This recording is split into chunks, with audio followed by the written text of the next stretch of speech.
famosos lindões, Croiser aqui, e no vídeo de hoje eu vou falar sobre Mulher Maravilha 1984. Finalmente esse filme tá aí pro mundo depois de tantos adiamentos. Nessa quinta-feira lança aqui no Brasil oficialmente, um pouco mais tarde nos Estados Unidos e também no serviço de streaming deles lá, HBO Max, que ainda não tem no Brasil, meninas, mas em breve, quem sabe, né? Estamos esperando, mas assim, gente, já vai ter várias prés e tudo mais, e por isso esse vídeo é um vídeo que assim, vão ter spoilers porque eu gostei, mas tenho questões e quero discuti-las. E assim, eu sei que tem muita gente que não vai ter oportunidade de ir no cinema e quer saber do filme, então fiquem avisados que esse vídeo vão ter spoilers. Mas antes, ó, você não esquece de se inscrever e clicar no sininho para receber notificação para quando tiver um vídeo novo, que eu sempre trago as novidades dos filmes e das séries aqui para vocês, o quanto antes ou quando o embargo cair. No segundo filme a gente retorna para a história da Diana, que agora tá nos anos 80, que enfrenta problemas ao redor do mundo devido a um artefato antigo que realiza seus maiores desejos e entra em conflito com a Diana depois do excesso de ambição do Maxwell e da Bárbara. Antes da gente falar de Mulher Maravilha 84, eu quero passar brevemente o que foi o primeiro filme de Mulher Maravilha pra mim, porque assim, muito se discutiu que o terceiro ato, ele não era legal, mas assim, eu amei o filme, entendeu? Ele me pegou, eu fiquei arrepiada, eu falei, esse filme me representa, ainda numa época que poucos filmes de heroína existiam, foi um filme que realmente me impactou, ele é redondinho e já aqui no Mulher Maravilha 1984, mesmo que ele tenha alguns elementos bem parecidos em algumas reproduções da história do primeiro filme, ainda assim algumas questões deixaram a desejar muito por causa do seu roteiro. Eu acho que ele deixou um pouco a desejar no desenvolvimento de alguns aspectos do filme que aconteceu muito ali no terceiro ato dele e que poderia ter sido trabalhado ao longo do filme, que traria um peso maior, e a gente vai falar disso tudo aqui. A primeira cena do filme é em Temícera, já vou falar dela, mas eu quero falar antes da cena quando a gente é situado em 1980, porque é uma cena ali no shopping, e essa cena, ela é bem icônica dos anos 80, porque você realmente sente a vibe, você vê o shopping bem que nem era Stranger Things, tipo, as mulheres de colã dançando, aqui é mais no meio do shopping, aí tem ali a loja de games, tipo um hot zone da vida, tava tudo ali no shopping, o povo se encontrava no shopping, só que ali também é um cenário de um assalto em que a Diana vai aparecer nos anos 80, e justamente por isso,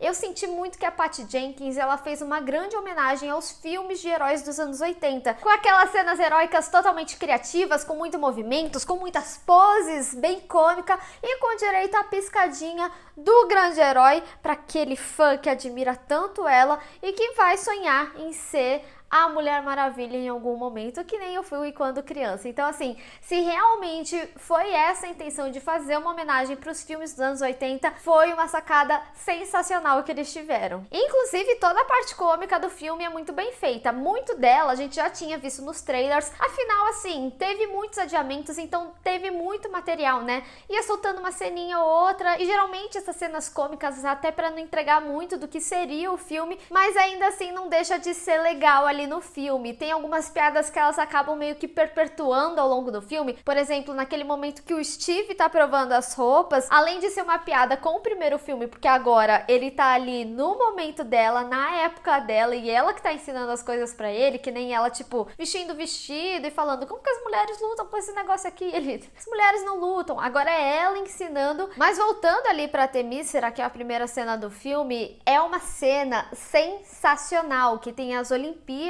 ali das Amazonas e a criança, a Diana criança, pelo amor de Deus, gente, que maravilhoso, todas as mulheres estão incríveis, eu não consigo mensurar o quão trabalhoso deve ter sido gravar essa cena, eu acho que todos os movimentos estão muito bonitos de se ver, inclusive esse filme, ele é um filme de cenas épicas, então tem carro girando, tem muita explosão, tem o mundo em colapso, então realmente é um filme que ele foi muito trabalhado em cenas, mas deixou a desejar em algumas questões técnicas, como o roteiro ou o desenvolvimento de algumas questões. Aliás, esse cuidado que a Patty Jenkins tem com as cenas é algo que eu falo desde o primeiro filme, porque ela é realmente uma diretora que não só, que nem nesse filme, trouxe cenas maravilhosas, super bem dirigidas, mas também enaltece as cenas de luta. Então, tanto ali na parte de Temícera ou nas lutas da Mulher Maravilha, tem cenas que são muito impactantes e que, mesmo que tenha ali um foco no corpo, você tem o enaltecimento nos movimentos de luta, algo que muitos diretores não conseguem fazer e acaba assim sexualizando a personagem. E também tem o retorno da Robin Wright, inclusive traz a frase aí de impacto que vai ser o grande ensinamento do filme também, porque tem outros ensinamentos, já vou falar aqui,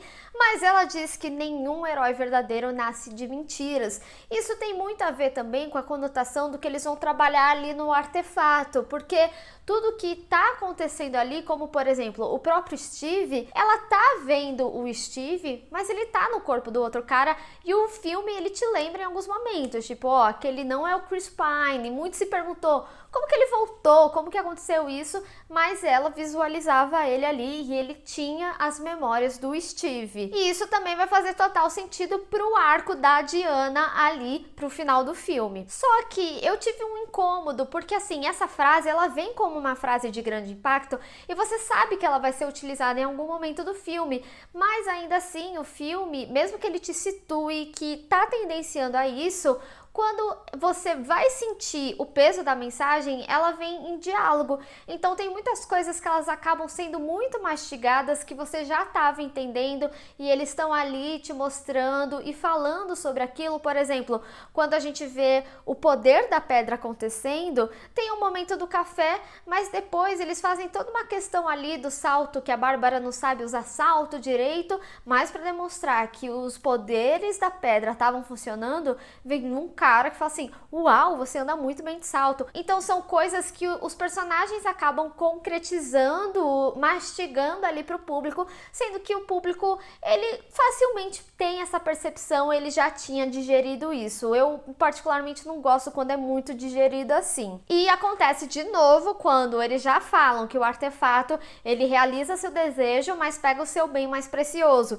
E aí vem a constatação da fala dos personagens, falando que cada personagem ali perdeu, sendo que eu já tinha entendido que cada personagem tinha perdido. Inclusive, eu entendo a perda da Bárbara, mas ainda assim eu acho que até certo momento, antes de vir toda a ambição, ela ainda assim estava sabendo utilizar. Então ela tá ali na sua razão, ela tá cansada de ser pisada, ela tá ganhando autoconfiança, é algo que naturalmente já muda a pessoa. E eu gostei muito da personagem, eu acho que o arco dela é muito bem explicadinho, é realmente redondinho, mas eu achei que eles iam aproveitar mais da personagem. E nesse filme a Diana se torna a Mulher Maravilha que a gente conhece dos quadrinhos, porque ela tem uma adição de novos poderes. Primeiro que a gente tem ali todo um desenvolvimento do voo dela, que mesmo que seja com impacto, aqui ele deixa mais explícito que é um voo. Então talvez seja uma percepção diferente que a gente passe a ter. E também a invisibilidade, muito se falou do avião, né? O avião invisível dos desenhos, da TV, tá ali no filme realmente, mas vem como um poder dela. A única coisa que eu achei que esse poder em si ele não foi desenvolvido, em nenhum momento a gente vê nem ela, sei lá, brincando, ela chega a falar que ela já tinha deixado uma caneca invisível, então de repente podia ter mostrado ela fazendo isso na caneca, mas eu gostei também da explicação, principalmente que veio desde toda a questão de Temícera ter ficado escondida, que é falado desde o primeiro filme. Então eles reaproveitaram bem toda essa questão da história para vir aí como poder, e também justifica qualquer avião ser invisível que ela quiser. Ela não precisa só ter esse avião aí dos anos 80 ou precisar ser um Batman da vida que tem todos os seus aparatos ali com ele. Assim, pode ser algo que pareça que veio do nada, mas ao mesmo tempo também vem ali como um dom dela. A gente vê desde criança que ela manda muito bem, que ela tá num nível bem equivalente das Amazonas adulta, então também não é uma grande surpresa ela conseguir deixar um avião invisível quando ela só conseguiu ali uma caneca. Então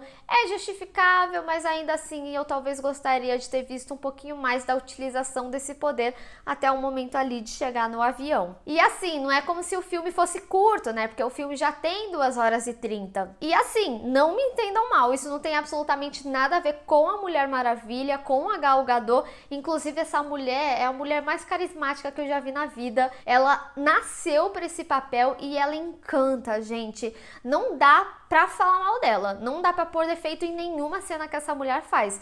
Ela realmente é incrível, ela entrega todas as sensações ali, a bondade da Mulher Maravilha, e o seu carisma cresce mais ainda ao lado do Chris Pine. Muito se perguntou, né, por que ele ia voltar, tinha necessidade dele voltar, mas não é algo que me incomoda não, mesmo que tenha um enredo parecidinho ali, ainda assim eu sinto que aqui no filme ele teve uma questão muito mais simbólica e importante até para o arco dela, porque senão ela já se tornaria totalmente invencível, né, porque ela já tem poderes incríveis, mas ele vem com uma simbologia justamente para ela se tornar merecedora da armadura dourada, porque quando a gente conhece a história da Astéria, que usou a armadura, a gente vê como ela foi alguém que se sacrificou, e a gente vê a Diana fazendo justamente isso, ela se sacrificando. Então o Chris Pine, Steve, né, ele tem uma simbologia muito maior do que realmente um reaproveitamento dele ali. Talvez nem todo mundo entenda dessa forma, mas assim, mesmo que seja para reaproveitar o ator, eu não ligo não. Eu gosto muito da dinâmica dos dois, eu acho que funciona super bem também nesse segundo filme. E eu vou falar uma coisa para vocês, gosto muito do Pedro Pascal e gostei muito do personagem dele, ainda mais depois de saber que ele era inspirado no Trump, que queria cada vez mais ambição, e aí você passa a entender mais do personagem, mas ainda assim eu senti que eles poderiam ter desenvolvido mais ali sobre ele, porque o personagem, ele tem uma redenção ali no terceiro ato, só que acontece em flashback muito rápido, então eu não senti o peso dessa redenção, tendo em vista todo o mal que ele estava fazendo ali ao longo dessas 2 horas e meia. Então eu acho que era algo que deveria ser trabalhado ao longo do filme. Tem algumas coisas que eu sinto também que o filme ele poderia ter sido mais curto, porque quando a gente tem todo esse entendimento do artefato, tem alguns momentos que é meio que só mostrando os desejos sendo concretizados, muito também para você entender a magnitude do que vai causar ali no mundo, mas você já tinha entendido, e isso ficava ali subjetivo. É como eu falei, eu sinto que muito do filme tem uma mastigação excessiva que não é necessária.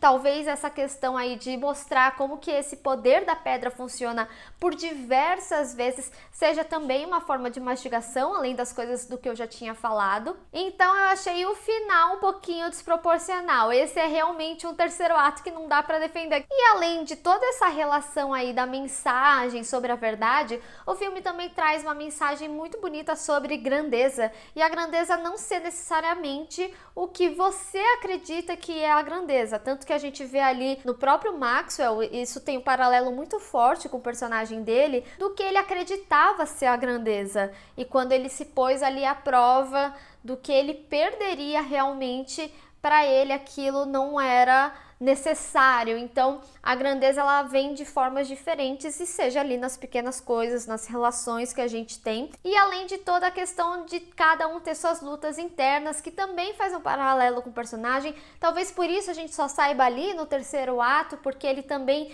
no meio de tanta maldade, ele também teve o sofrimento dele ali. Mas ainda assim eu acho que eu gostaria, principalmente num filme longo de 2 horas e meia, volto a falar, que tivesse tido um desenvolvimento ao longo do filme, que eu tivesse sentido mais realmente essa redenção do personagem. Mulher Maravilha 1984 não é um filme que consegue reproduzir o sucesso do primeiro filme, mas ainda assim ele não é horrível não, tá, gente? Ele é um filme que eu acredito ser mediano para mais, melhor que muito filme que existe de herói, e tiveram momentos que eu genuinamente me emocionei. A cena da Temícera, caraca, toda ela foi muito impactante.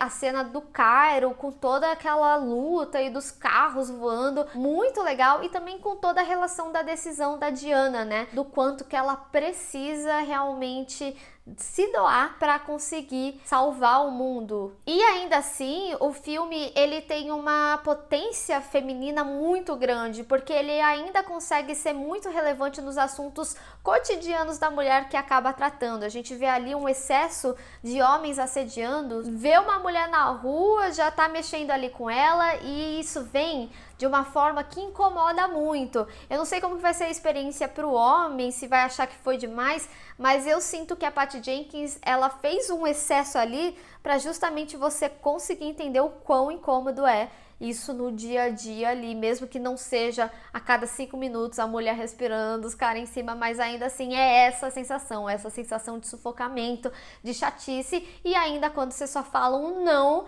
você é xingada e tudo tá ali no filme. Então eu acho que ela tem uma boa percepção ali de como tratar esses assuntos femininos que estão no dia a dia, no cotidiano da mulher, sem precisar ser super heroínas. E infelizmente, muitas vezes no meio desses assédios, nem todas conseguem se defender. No mais, eu acredito que ele é um filme bom, mas não tão memorável quanto o primeiro. Mas eu quero saber de vocês quais que são as suas expectativas para esse filme. Se você assistiu, o que você achou? Vamos discutir.